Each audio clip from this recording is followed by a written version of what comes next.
그 형님이 이런데 여기 복부에 칼이 막 들어간 거예요. 그래서 제가 이게 손을 소독을 하고 쇄골 하동맥에 여기 그 큰 주사를 이렇게 꽂고 있었는데 그 밑에 부하인가 뭐 잘 모르겠어요. 부하인가가 너희들이 우리 형님을 제대로 지금 치료를 안 해서 이렇게 됐지 않냐? 저희한테 어퍼컷을 한 대씩 치기 시작한 거예요. 진짜로? 네. 이 상태로 이렇게 어퍼컷을 맞다가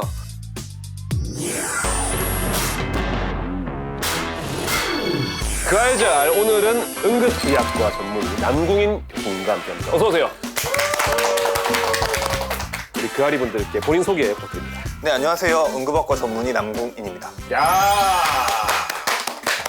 제가 추가로 좀 설명을 드리자면 이 남궁인 교수님은 생사의 갈림길에서는 환자를 살리기 위해 사투를 벌이는 대학병원 응급실에서 올해로 15년째 근무하고 계시고 그것이 알고 싶다에서는 정인이는 왜 죽었나 편에서 피해자를 담당했던 전문의로서 당시 사건의 심각성에 대해 알려주셨죠. 그리고 최근 방송됐던 살아서 미라가 된 가을이 편의 자문까지 맡아주셨습니다. 그럼 오늘도 응급실에 있다가 오신 건가요? 아니요, 오늘 아침에 SBS 라디오 예. 출연하고 이제 두 번째 방송입니다. 아, 오늘은 좀 쉬시는... 네, 오늘은 다른 일을 하는 날입니다. 내일 아침에 출근하고요. 내일 아침에 이제 아침 8시에 출근해서 밤 10시에 퇴근하고 10시에? 그 다음 날은 밤 10시에 출근해서 다음 날 아침에 퇴근합니다. 아, 그렇게 이렇게 퐁당퐁당 하는 네, 거예요? 퐁당퐁당 하고 그리고 3일 쉬고 아... 그리고 다시 아침에 출근해서 밤에 퇴근, 밤에 출근해서 다음날 아침 또 3일 쉬고를 1년 내내 합니다. 계속이요? 네, 계속. 그러면 하루에 몇 시간 근무하시는 거예요? 근무하실 때는? 작년까지만 해도 24시간을 진짜 근무를 했는데 이거는 구시대의 악습이다. 아, 그렇죠. 지금은 약 12시간 정도 최대 맞추고 있습니다. 제가 응급실에서 근무하시는 분들 보면 꼭 여쭤보고 싶은 게 있었어요. 아마 이런 질문은 받아보신 적이 없을 것 같은데 혹시 노래방 가시면 드라마 쾌골춘향 OST 응급실 부르시나요? 이게 저는 안 부르고요. 네. 아니, 이제 이런 질문 받으신 적 있어요, 근데? 아니요, 없어요. 처음이에요? 처음이에요. 처음이에요. 네. 저희 응급실 회식 때 어떤 간호사가 이거를 선택을 해서 불렀는데 분위기가 몹시 안 좋았어요. 그래요? 왜요? 모든 사람들은 다 직장 얘기를 안 좋아해요. 그래서 여기까지 나와서 이 응급실 타령을 근데 그 가사는 응급실 내용이 아닐 텐데. 일단 응급자가 들어가면 다 안 좋아해요. 안 좋아. 뭐 직장 얘기를 하고 있어 이렇게. 근데 응급실 관련해서 이런 얘기들이 있더라고요. 심야 시간 응급실 환자는 두 가지 종류로 나뉜다. 1번, 왜 이 시간에 이걸 놓쳤어요? 2번, 왜 이 시간에 이걸 참으셨어요? 공감하시나요? 이게 저도 본 적이 있는데 네. 저는 정말 공감을 했어요. 좀 기억나시는 분 있어요? 두 가지 다, 첫 번째, 두 번째. 그러니까 이런 거죠. 뭐 새벽 3시에 진짜 젊은 남자분이 그 곤욕센터에 오셨어요. 오셔서 제가 지금 콧물이 역류해서 숨이 막혀서 심정지가 나기 직전이다. 콧물이 역류해서? 네, 콧물이 역류해서. 그래서 콧물약을 드렸어요. 네. 콧물약. 네, 드렸더니 나중에 이분이 민원을 넣으신 거예요. 콧물 자기가 나는데 제대로 콧물을 안 봐줬다. 아, 코 상태를 확인 안 했다? 네, 새벽에 왜 날 푸대접하냐. 옆에 심정지 환자 있었는데. 아, 더 심한 사람이 있는데. 뭐 하여튼 근데 숨 막힐 정도 느꼈다는 거 뭔가 좀 심각한 상태. 콧물 나면 숨 막히잖아요. 숨 막히잖아요. 잘 안 쉬어지니까. 그러니까 사실은 콧물로 사망할 수가 없어요. 사람이. 아무리 콧물이 많아도. 네. 입으로 오시면 되잖아요. 네. 콧물이 많이 나는 사람이에요. 그래서 약을 드렸어요. 근데 민원을 넣으신 거예요. 그런 뭐 응용한 그런 많은 것들이 그런 분들. 답답합니다. 권역센터에 이렇게 오시면. 그럼 반대로 두 번째 진짜 이 시간까지 이걸 참았다고? 이런 분. 어떤 건장한 남성이 오셨어요. 그 새벽에 와서 내 등에 종기가 났다. 등에. 네. 딱 저희끼리 딱 느꼈어요. 예사 고름이 아니다 저건.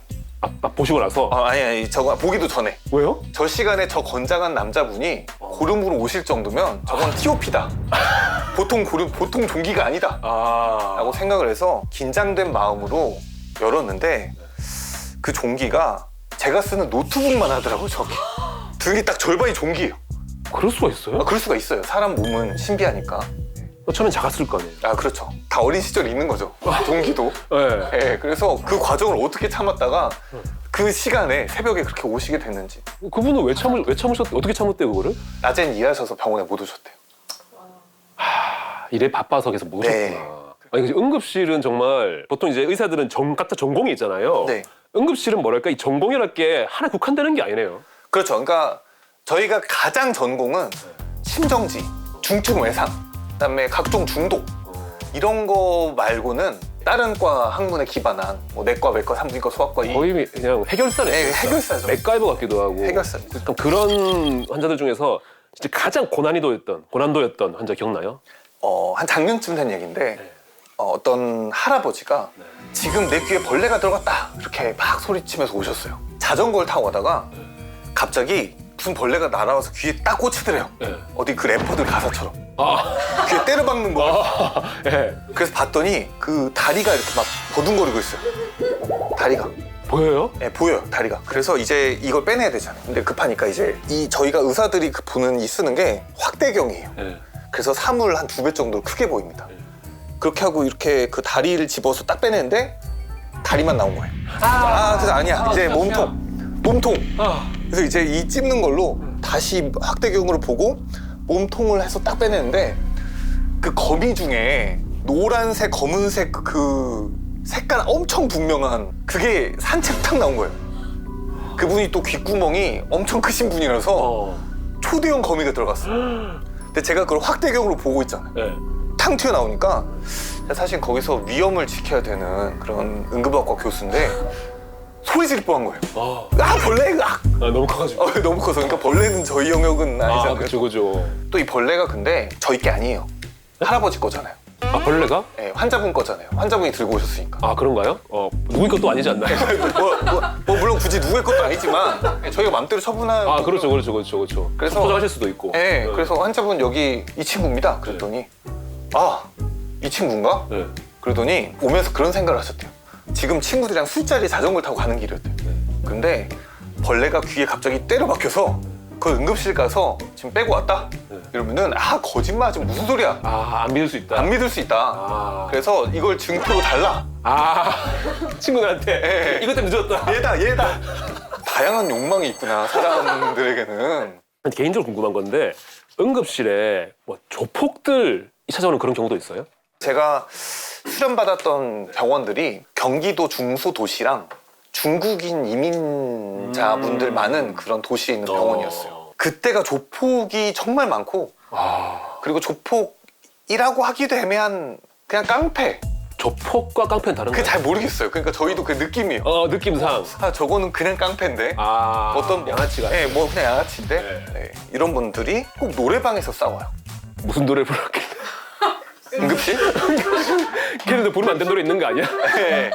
그럼 진짜 조폭들이 응급실에서 막 좀 행패를 부린다거나 그런 경우도 겪으셨어요? 그 정말 그 형님이 칼에 맞았어요. 형님이? 네, 형님이 칼에 한 번 딱 맞았는데 그 애들 데리고 왔어요, 지금. 응급실에? 여기 뭐 의사 나와봐. 내가 방금 노래방에서 넘어졌어. 이런데 여기 복부에 칼이 막 들어간 거예요. 그래서 저희가 이제 치료를 하려고 하는데 호기 있게 이제 담배를 피러 가신 거예요. 그래서 담배를 이제 피다가 갑자기 똥 마렵다. 이러더니 화장실로 가서 그 항문으로 피를 와장창 쏟은 거예요. 이게 이쪽에 그 장이 우리 몸의 장이 이렇게 돌아서 연결이 되는데 오른쪽에서 왼쪽으로 연결되는데 그 장 쪽에 맞아서 장 출혈이 대장을 다 타고 이제 직장까지 고여가지고 한 번에 쫙 나온 거예요. 그래서 이제 의식을 잃고 화장실 바닥에 진짜 이렇게 혈변과 함께 나뒹 거였어요. 그러니까 이제 저희가 치료할 수 있게 됐죠. 이제 그전까지 이제 치료가 안 돼요. 막 담배 피러가. 그래서 이제 그 형님을 저희가 이제 영차 들어가지고 이제 빨리 살리자. 제가 그래서 이제 혈압이 떨어져서 의식이 없으니까 얼마나 응급한 자예요. 그래서 제가 이게 손을 소독을 하고 그 쇄골 하동맥에 여기 그 큰 주사를 이렇게 꽂고 있었는데 그 밑에 부하인가 뭐 잘 모르겠어요. 부하인가가 너희들이 우리 형님을 제대로 지금 치료를 안 해서 이렇게 됐지 않냐? 저희한테 어퍼컷을 한 대씩 치기 시작한 거예요. 진짜로? 네. 다들 이렇게 전방위로 어퍼컷을 치니까 제가 진짜로? 네. 제가 그 상태에서 이렇게 어퍼컷을 이렇게 맞은 거예요. 손은 또 못 놓죠. 이건 이게 지금 이제 진짜 위급한 환자의 주사에 꽂혀 있으니까. 그래서 이 상태로 이렇게 어퍼컷을 맞다가 이게 옷 찢겨 나가고 거기 이제 실려 나가고. 진짜요? 네. 그래서 간신히 이분 이 손 안 놓고 있다가 간신히 살려냈는데. 근데 주먹이 막 세진 않았나 봐요. 끝까지 잡고 있었다고. 이게 기본적으로 술 많이 드셔서 원래 술 많이 먹은 사람이 그 싸움 무조건 지잖아요. 그래서 피하면서 하는 거 아니에요? 피하면서 이렇게. 그래서 이게 사실 긁히고 막 이렇게. 그래서 그때 제가 나름대로 뭐 고소를 하고 뭐 진짜로 이거는 위험한 일을 한 거잖아요. 그래서 제가 그 기록도 다 남겨놓고 했는데 결국은 너무 바쁘고 또 일주일 거기서 다시 또 일을 하고 다른 진상들 만나다 보니까 다시 쳐지더라고요. 와, 그게 잊혀져요, 그게. 그래가지고 그냥 넘어갔어요. 와, 아니 근데 그래서 그 형님은 잘 치료됐어요? 예, 살아났습니다. 그래서 좀 치료 잘 받고 나서 좀 뭐 미안하다, 고맙다 이런 말 있었어요? 기억도 못 하실 겁니다. 보통 그러면 이제 그 당시에 기억이 다 날아가서 그때 어떤 행실을 했는지 어떤 말을 했는지를 전혀 기억을 못 하세요. 그래서 저희도 사람이다.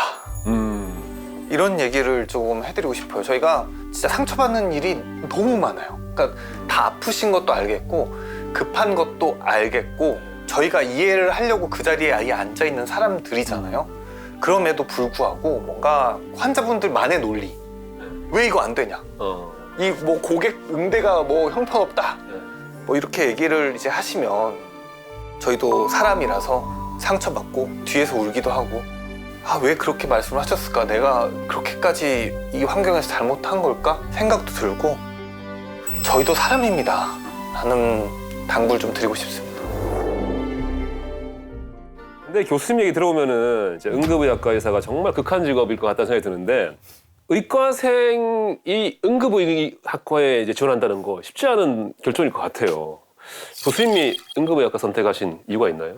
의사의 인턴 과정이란 게 진로를 탐색하는 과정이기도 해요. 그래서 한 달마다 각 과를 이제 순환을 하면서 각과 의사들이 어떻게 사는지 보는 건데, 저희 병원에 귀만 보는 대가 선생님이 계셨어요. 하루 오전에만 뭐 100명, 120명 이렇게 오세요. 그럼 그분이 이제 외래에 들어가서 보고 있으면은 이 귀의 그 아픈 원리부터를 120번을 설명하시는 거예요. 또 이제 그 다음으로 코 쪽에 갔어요. 그럼 또 코만 120, 코 얘기만. 네, 코 얘기만 120개를 하세요. 근데 이제 응급실에 갔어요. 그랬더니 엄청 힘들긴 한데 같은 얘기가 없어요.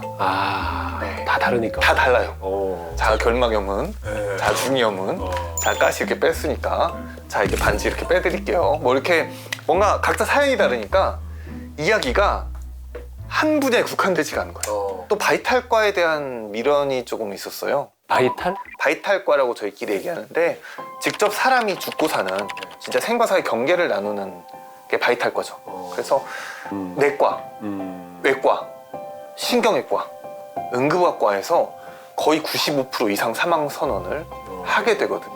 나는 어쨌든 의사를 한번 할 거면은 죽음을 책임지는 과에서 이런 책임을 지고 싶다, 이런 생각이 또 들었습니다. 그래서 많은 분야에다 죽음까지, 바이탈까지 보는 과라서 또 학문적으로 이런 흥미로워서 선택을 하게 된 것 같아요. 그럼 15년간 이 일을 하신 다음에 지금 마음은 어떠세요? 그때 선택에 대해서?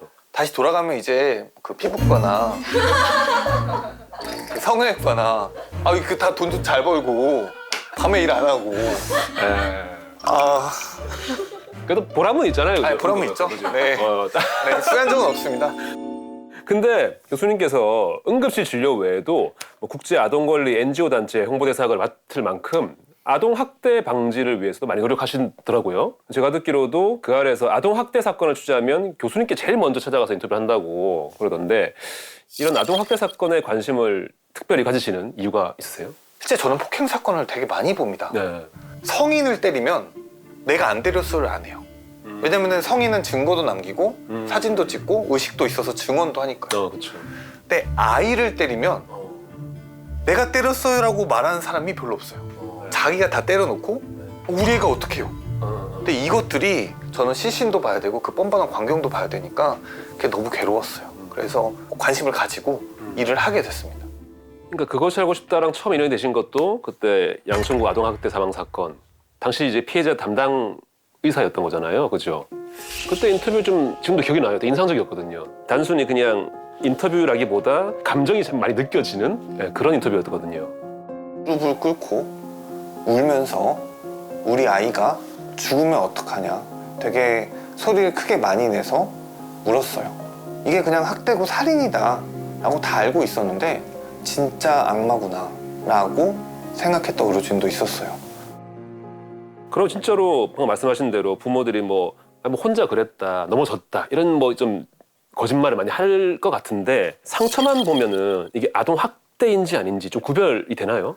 아이가 넘어졌을 때 일상생활에서 다칠 수 있는 부분이 있고 그냥 도저히 학대로밖에 볼 수 없는 부분이 있어요. 그러니까 가령 뭐 허벅지 안쪽, 귀 안에 이런 특징적인 부위가 있습니다. 때 이런 특징적인 학대면 당연히 그냥 학대인데 네.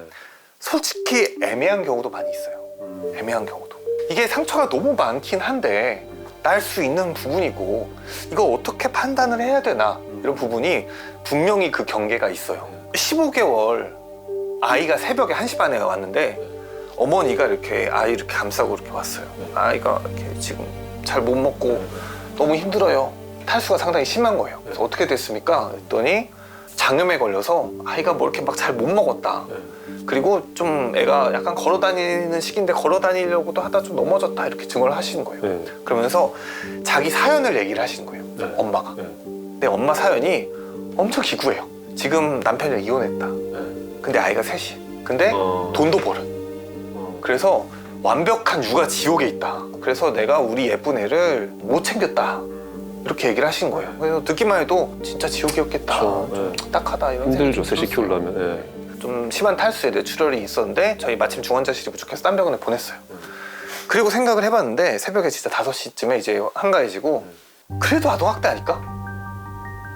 아무리 엄마 사정이 딱해도 의료 방임도 학대고 아이가 의식을 잃을 정도로 어쨌든 나빴으면은 저게 명백한 증거가 있지는 않더라도 적어도 신고해서 그냥 사회가 도움을 줄 수 있지 않을까 생각을 했어요. 그래서 제가 당시에 직접 신고를 했는데 이게 일명 괴물 위탁모 사건이었어요. 그러니까 거짓말. 거짓말이었어요? 네. 엄마가 아니에요. 일단 기본적으로. 엄마가 아니라고요? 네. 위탁모가 돌보던 2살 여자아이가 갑자기 뇌사에 빠졌습니다. 병원은 아동학대가 의심된다면서 경찰에 신고했습니다. 위탁모 39살 김모 씨는 지난해 11월 15개월 된 문모양이 설사를 한다는 이유로 굶기는가 하면 수시로 폭행한 혐의로 기소됐습니다.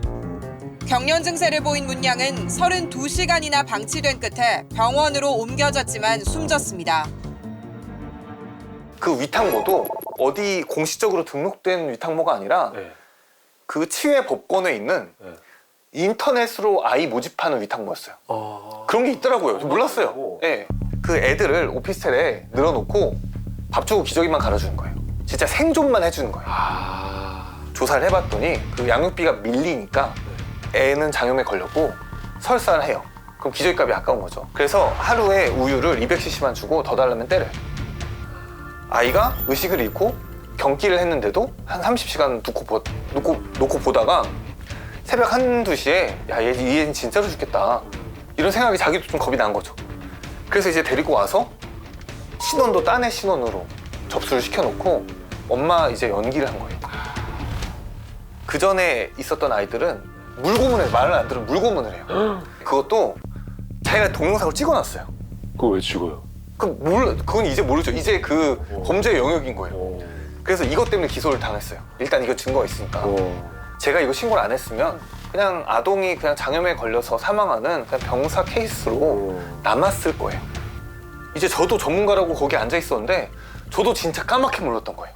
야, 아동학대 사건이 은근히 힘드네요. 이 판단하기가. 맞습니다. 네, 그래서 그럴 때는 인간적인 무엇인가 분위기를 봐야 돼요. 저희도 어쩔 수 없습니다. 뭔가 느낌이 저런 옷을 입고 있을 게 아닌데 저건 관계가 조금 분위기가 어색하지 않나? 이렇게 적어도 아동학대라는 개념이 있고 이렇게 고통받는 아이들이 있다는 걸 알고 의심을 하는 게 우선인 것 같아요. 네, 그래서 신고 어디든 112로 통합돼 있고 112로? 네, 그 옆에 없어도 되고 그냥 인상착의만 알려주셔도 되고 그 신고자가 그 보호받는 그 보호법이 다 있어요. 아, 그래요? 네, 그러니까 이상하다 싶으면 간단히 112. 112. 네, 이게 그냥 가장 중요한 핵심. 네.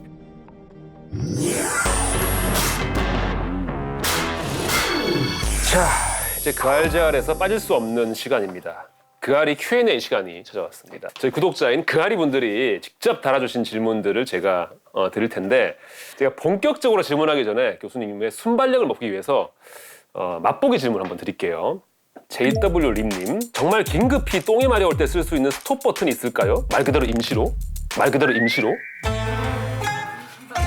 이분이 이제 응급 상황이라고 생각하신 것 같아요. 이게 너무 갑자기 막 왔을 때. 그건 약간 저희가 아니라 그런 한의학 쪽에 혀를 갖다 맞으시면 그럼 이런 긴급함 말고 진짜 위급한 상황에 꼭 알면 좋은 응급처치법 있을까요? 이게 저한테 네. 이 방송 나올 때마다 이걸 엄청 많이 물어보세요. 네. 네, 진짜 위급한 순간에 가장 좋은 응급처치법은 119 신고입니다. 119 신고에 여러분들의 세금으로 의료 상담을 운영하고 있어요. 거기 심지어 의사도 다 있어요. 그래서 그때그때 어떤 의료 응급처치법이 있을지 모르니까 그 모든 거를 대체하는 어떤 치트키 같은 겁니다. 119. 네, 네, 지금 권능 같은 거예요. 119. 119. 네. 아까 112랑 이번에 119. 그죠? 네. 두 가지. 자, 다음 질문 가겠습니다. 자, 피글렛님. 응급실 응급의 기준이 뭔지 궁금해요. 정말 죽기 직전까지 아파야 갈 수 있는지 아니면 조금만 아파도 가도 되는지 궁금해요. 일단은 사람 몸이라는 게 진짜 이거 너 몸 잘못됐어. 너 좀 제발 응급실 좀 가봐. 정도의 신호를 보내기 때문에 본인이 느꼈을 때 아, 이건 응급실 가야 된다 가야겠다. 라고 하면은 응급이 대부분 맞습니다. 아, 그래요? 네. 그럼에도 모르겠다면은 119에 전화해서 한번 물어보세요. 이런 걸로 가도 됩니까? 그러면은 치트키 만능 치트키 119죠. 네. 그러면은 알려주실 겁니다. 알려주시고. 네. 전 예전에 아내가 좀 체해가지고 급하게 체해서 너무 순간적으로 너무 힘들어서 응급실 연락해서 간 적이 있는데 가는 중에 괜찮아진 거예요.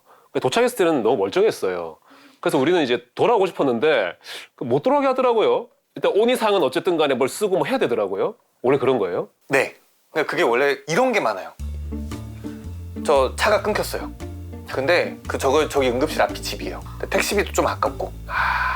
그래서 119에 전화해가지고 그 응급실에 내린 다음에 다 나았는데요. 그리고 집에 가요. 그런 사람도 있어요. 이러면 거의 그 개땡 상이죠. 거의 뭐 우리가 지금 세금으로 소방 조직을 운영하고 있잖아요. 그렇죠. 완전 무료로. 그 얼마나 비용이 사실 많이 들겠어요. 그 조직을 운영하는데. 그렇죠. 그래서 일단 119 타면 무조건 응급실. 그래서. 네. 그리고 정당한 사유가 있어야지만 거기서 귀가할 수가 있어요. 그렇군요. 저는 그거 몰랐어요. 그래서 저는 너무 멀쩡한데 가고 싶은데 계속 앉아서 한참 기다렸다가 굳이 앉아서 누워서 한번 링겔도 맞고 했단 말이에요. 네. 또 와서 괜찮아지신 분들은 좀 또 약간 억울해 하시는 것도 있고 되게 아팠는데. 맞아. 괜히 맞아. 진짜 아팠는데.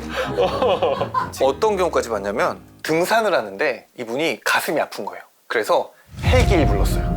이거 가슴 아픈 건 너무 심한 거다 지금. 그래서 헬기를 타고 오는 동안 안 아파졌어요. 누웠어요 이제. 그래서 저희가 어쨌든 가슴이 아파서 헬기까지 부를 정도니까 네. 좀 두고 보자. 네. 이렇게 얘기를 하고 이렇게 심전도도 다 괜찮은 거예요. 네. 이거 두고 봤는데 안 아픈데 뭔가 이분은 화가 나요 지금. 그러니까 좀 미안하기도 하고. 미안하기도 하고, 그러니까 반은 미안함이에요. 이렇게 좀 조용히 누워 있다가 갑자기 무슨 화를 내시는 거예요. 내가 뭐 그래도 아픈 뭐 이렇게 그냥 화를 내는 게 미안해서 화를 내시는 뭐 그런 거예요. 그쵸. 화를 내면 사람이 어쨌든 이 체계가 바뀌기 때문에 갑자기 심장 쪽에 다시 무리가 갔나 봐요. 그래서 화를 갑자기 내다가 심정지가 왔어요. 그래서 하고 딱 넘어간 거예요. 누워있는데. 저희도 진짜 천만다행이죠. 사실은 저희가 원칙상 본 거예요. 사실 그분은 응당 치료받아야 될 분인데 진짜 안 좋았던 거네요, 그러면. 진짜 안 좋던 거예요. 사실은 그 헬기 부를 정도니까 저희는 그것 때문에 모니터링을 하고 있었던 거죠. 그런데 다행히 제 눈앞에서 심정지가, 출근한 제 눈앞에서 심정지가 나면은 대부분 살려요.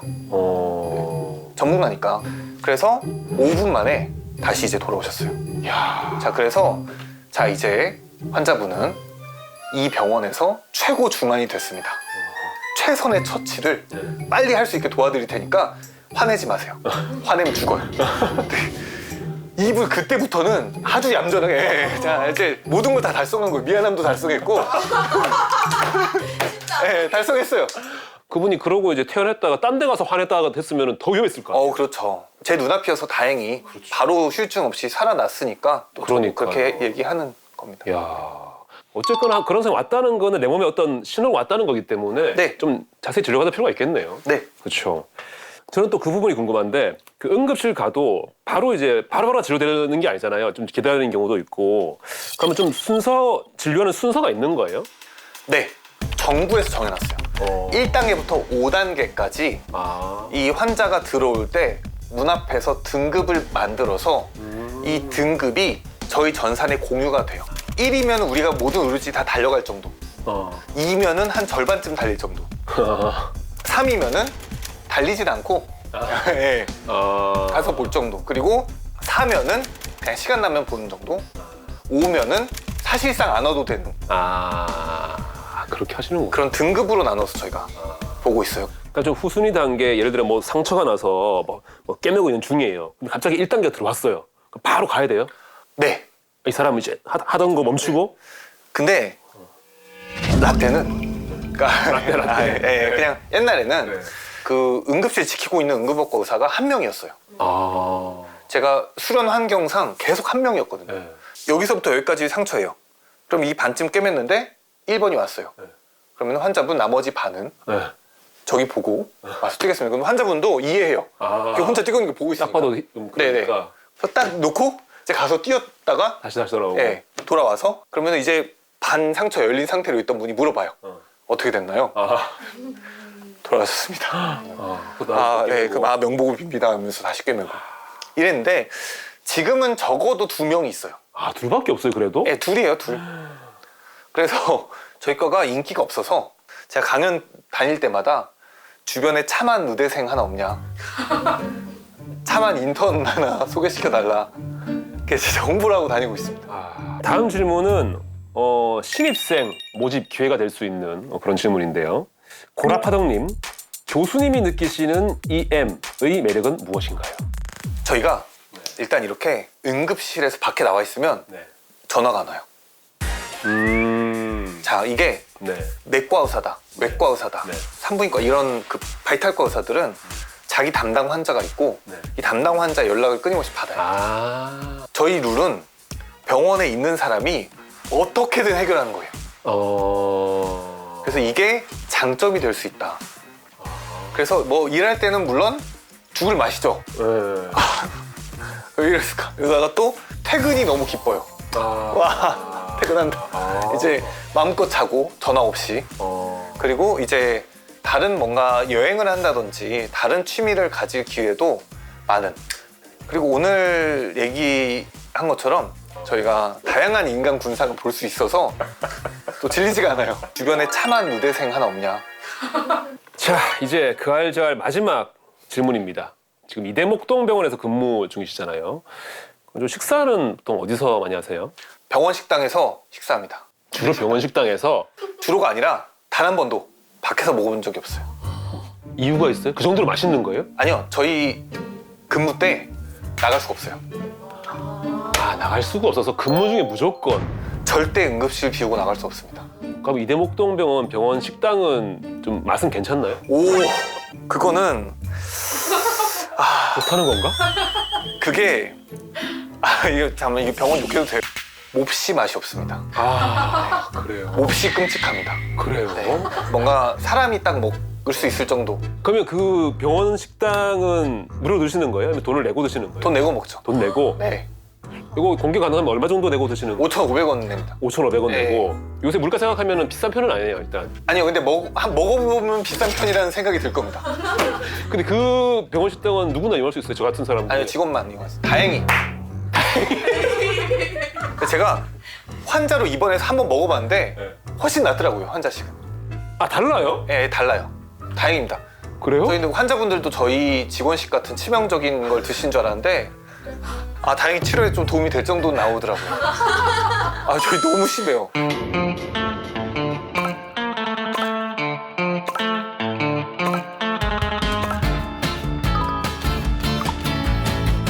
저희 너무 심해요. 그래요? 네, 저희 진짜 악명이. 하지만 그 병원에서 항상 좀 아쉬운 음식을 먹다 보면은 또 갈망 커지잖아요. 뭐 맛있는 거 먹고 싶다. 네, 그렇죠. 저희 또 그 알잘의 시그니처 코너가 맛집 추천 코너거든요. 예. 있나요?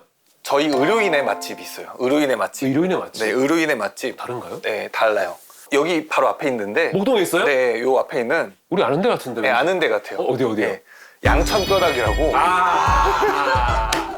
양천뼈닭이. 양천뼈닭이라고.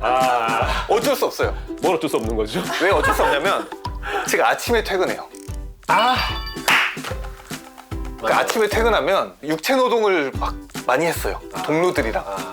그럼 아침에 이제 딱 거하게 이렇게 국물과 고기와 달게 마른 술 있죠. 네. 그걸 먹어야 돼요. 그러면은 아침 9시에 그걸 다 주는 데가 흔치 않아. 어려워요. 사실 어려워요. 그러면 다 거기서 저기 앞에 그 오이병동 저기 그 중환자실 여기 응급실 이제 와서 이제 뼈다귀 이제 소주 먹고 있는데 그 아침에 이렇게 해 땡땡 뜨는데 네, 의료인의 맛집 의료인의 맛. 양정 뼈다귀. 아 의료인의 맛 난 되게 기대했어 뭔가. 아침에 술 주니까. 네, 아침에 술 주면 최고입니다. 아침에 그 좋아하시면 양천 뼈다귀도 있지만 거기서 저쪽으로 코너 꺾어가면은 보드람 치킨 아시죠? 네. 거기도 아침부터 하잖아요. 보담치킨 아침부터 한다고요? 그럼요. 방송의 맛집. 그 방송인의 맛집. 저희 그 모닝 와이드 이런 팀들 있잖아요. 아침 생방하는 팀. 생방 딱 끝나면 뭐 8시, 9시 요때 딱 가서 치킨에 맥주 딱 먹거든요. 다음 회식은 네. 보담치킨. 보드람 치킨. 네. 조인하시죠? 아침에 한번. 아 정말요? 지금까지 응급의학과 전문의 남궁인 교수님과 함께 이야기 나눠봤는데 그 인스타그램 보니까 뭐 갑자기 땡땡에 출연, 갑자기 땡땡에 뭐 출연했습니다. 이런 좀 교수님만의 밈이 좀 있는 것 같더라고요. 갑자기 출연했다 이런 네네네. 밈이 있는데 그래서 오늘 갑자기 그 알잘에 나오신 소감이 궁금하네요. 네, 저 그냥 그할 저할 뭐 재밌게 찍으면 좋겠다 네. 그렇게 생각을 하고 왔는데 되게 다정하고 편안한 분위기에서 잘 이야기하다 네. 갑니다. 저도 이제 응급의학과 이제 전문이라고 하셔서 지쳐 있거나 뭔가 그렇지 않을까 걱정도 했는데 좀 되게 유쾌하신 예, 분이셔서 저도 너무 기분 좋게 예, 대화 나눴습니다. 감사합니다. 그러면 이제 촬영 끝나고 나면 또 인스타에 올라오겠네요. 갑자기 뭐 해가지고 또 한번 네, 오늘 아침 그 라디오도 갑자기 한번 해주고 왔습니다. 알겠습니다. 그럼 저희는 다음에 또 재밌는 이야기로 돌아오겠습니다. 오늘 함께해 주신 남궁인 교수님 너무 감사드립니다. 감사합니다. 네.